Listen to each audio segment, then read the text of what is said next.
के मौसम में हमें खासकर 3 चीजों का ध्यान रखना है। सबसे पहला, पशुओं का शेड मतलब आवास स्थान, पशु का आहार और पानी की मात्रा। गर्मी के मौसम में पशु का आहार प्रबंधन और पानी का प्रबंधन, इन विषयों पर आपके लिए वीडियो बनाए हैं, उन्हें देखना ना भूले। उन वीडियो का लिंक नीचे डिस्क्रिप्शन बॉक्स में दिया है। खासकर विदेशी और संकर पशुओं तथा ज्यादा दूध देने वाले पशुओं में जैसे कि हॉस्टन, जर्सी, इनमें गर्मी का असर ज्यादा दिखाई देता है। भैंसों में भी गर्मी का असर ज्यादा दिखाई देता है क्योंकि उनके शरीर का रंग काला है जो कि ज्यादा सूर्य किरणों को अपनी तरफ खींचता है। और दूसरी बात, उनके शरीर में पसीने की ग्रंथि मतलब जो पसीना शरीर से निकालने में मदद करती है, उनकी संख्या गाय की तुलना में बहुत कम है।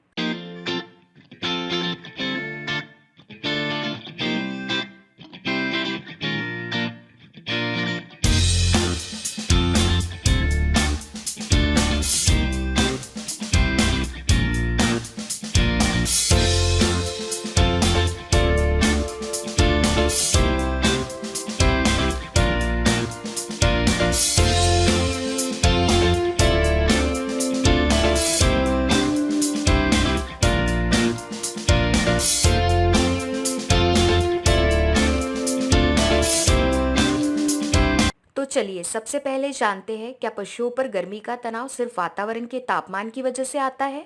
वातावरण में और कौन सी चीजें हैं जो हीट स्ट्रेस बनाने में जिम्मेदार है? अगर आप ऐसा सोचते हैं कि गर्मी का तनाव बनाने के लिए वातावरण का तापमान अकेला जिम्मेदार है, तो ऐसा बिल्कुल भी नहीं है। वातावरणीय तापमान के साथ वातावरण में नमी मतलब ह्यूमिडिटी तथा पशु बाड़े में खेलती हुई हवा मतलब हवा की गति, ये भी उतने ही जिम्मेदार है।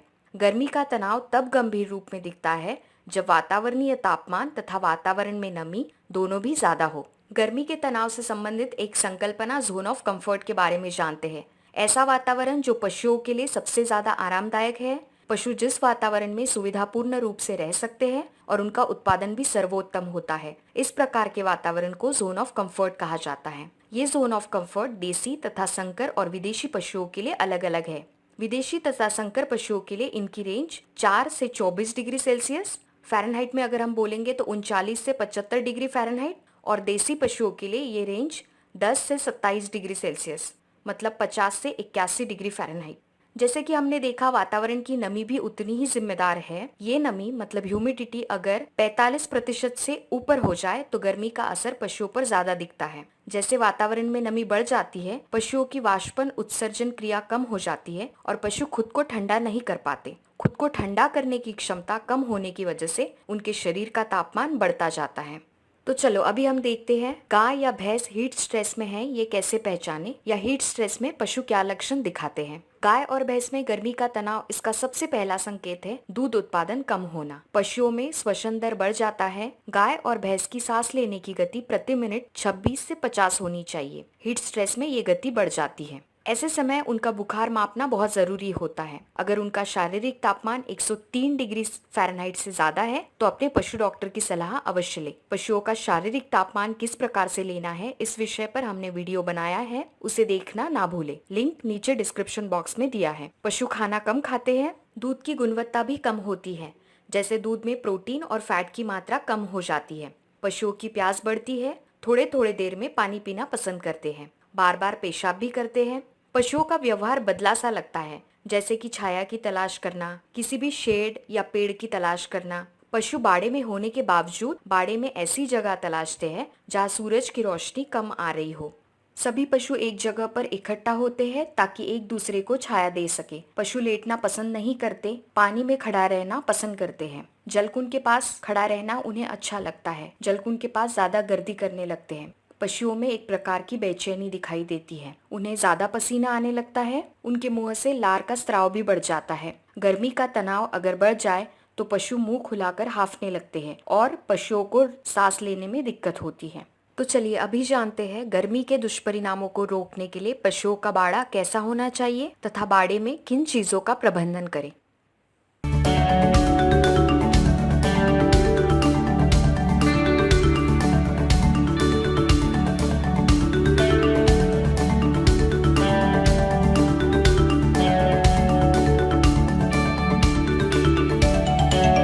सबसे पहली बात का हमें ध्यान रखना है कि पशुओं के शेड की दिशा क्या होनी चाहिए। पूर्व पश्चिम होनी चाहिए या उत्तर दक्षिण। गर्मी के विपरीत परिणामों को रोकने के लिए पशु के बाड़े की दिशा पूर्व पश्चिम होनी चाहिए, क्योंकि इस डायरेक्शन से सूर्य की सीधे आने वाली किरणों को हम रोक सकते हैं।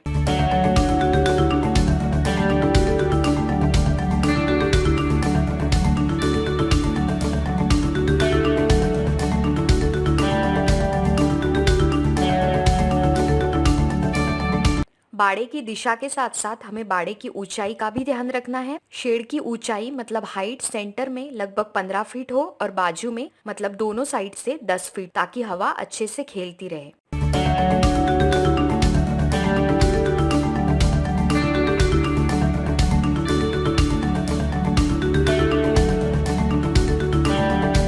गर्मी को रोकने के लिए बाड़े के बाहरी छत को सफेद रंग दे, क्योंकि छत पर जब सूर्य किरण गिरेगी तो सफेद रंग की वजह से प्रतिबिंबित होकर वापस लौट जाएंगे और इससे छत ज्यादा गर्म नहीं होगा। बहुत सारे पशुपालक भाई इसके लिए चूने का उपयोग करते हैं। बारिश आने पर कुछ दिनों के बाद चूना निकल जाता है और हमें अगले साल वापस लगाना पड़ता है। इसीलिए हम आपको यहाँ पर एक सस्ता और टिकाऊ उपाय बताना चाहेंगे। आप super save waterproof cement paint भी लगा सकते हैं। ये बहुत ही सस्ते में मिल जाता है। 170 रुपए में इसकी 20 किलो की बैग मिलती है।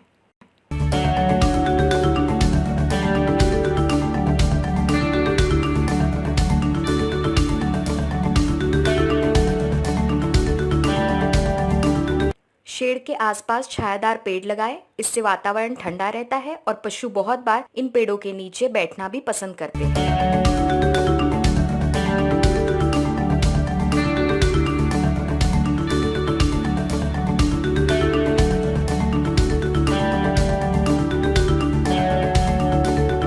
गर्मी को कम करने के लिए आप डेयरी फार्म पे फैन या कूलर की व्यवस्था भी कर सकते हैं। सबसे पहला सवाल हमें आता है कि हम सीलिंग फैन लें या ऑसिलेटिंग फैन। आपने देखा होगा कई डेयरी फार्म्स पे सीलिंग फैन लगाए जाते हैं और कई डेयरी फार्म्स पे ऑसिलेटिंग फैन भी लगाए जाते हैं। डेयरी फार्म के लिए सीलिंग फैन की तुलना में ऑसिलेटिंग फैन लगाना कभी भी बेहतर है, क्योंकि ये एक दिशा से दूसरी दिशा में झूलता है और ज्यादा एरिया कवर करता है।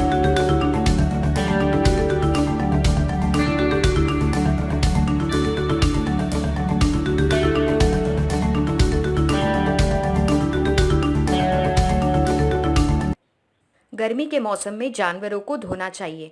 अगर आपके पास पानी की पर्याप्त व्यवस्था है तो आप सुबह शाम मतलब दिन में 2 बार पशु को धोएं। भैंसों में जल क्रीड़ा का बहुत महत्व है। भैंसों को अगर आप जल क्रीड़ा करने देंगे तो मई जून जैसे ज्यादा गर्मी वाले मास में भी उनके दूध को कम करने से हम रोक सकते हैं।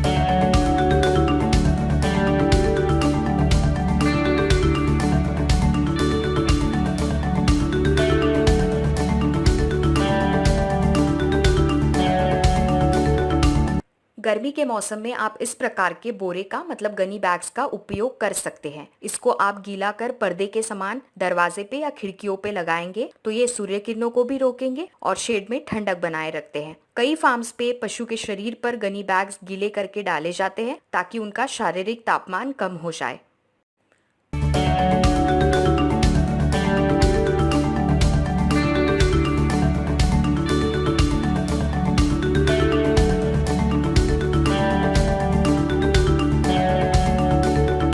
तनाव को रोकने के लिए आप अपने डेयरी फार्म पे स्प्रिंकलर्स और फॉगर्स भी लगा सकते हैं। फॉगर्स शेड में अंदर लगाए जाते हैं। ये शेड के अंदर पशुओं पर फुवारे डालते हैं, जिससे पशुओं का शारीरिक तापमान तथा शेड का तापमान कम करने में मदद होती है। स्प्रिंकलर जो है वो छत के ऊपर लगाए जाते हैं, मतलब ये पानी के छोटे फुवारे होते हैं जो छत को ज्यादा गर्म होने से रोकते हैं। स्प्रिंकलर्स और फॉगर्स दोनों भी तापमान कम करने में बहुत मदद करते हैं, पर ये किफायती साधन नहीं है। जिनके बड़े फार्म्स है या जहां पर ज्यादा दूध उत्पादन वाले पशु हैं, उनके लिए ये अच्छा साधन है। हम आशा करते हैं आप सभी को ये विषय समझ में आया है। कमेंट बॉक्स में हमें बताना बिल्कुल भी ना भूले आप इनमें से कौन सा तरीका अपने पशुओं के लिए गर्मी के सीजन में अपनाएंगे। हमारी YouTube चैनल वेटरनरी फार्म सूत्रा को सब्सक्राइब करना ना भूले और लाइक भी जरूर कीजिए। इस चैनल का मुख्य उद्देश्य है एजुकेटिंग पशुपालक मतलब पशुपालकों को शिक्षित करना। इस चैनल पे हम हर हफ्ते आते हैं पशुपालन से संबंधित एक विषय के साथ। आप और आपके पशु स्वस्थ रहे, आपका दिन शुभ हो। धन्यवाद।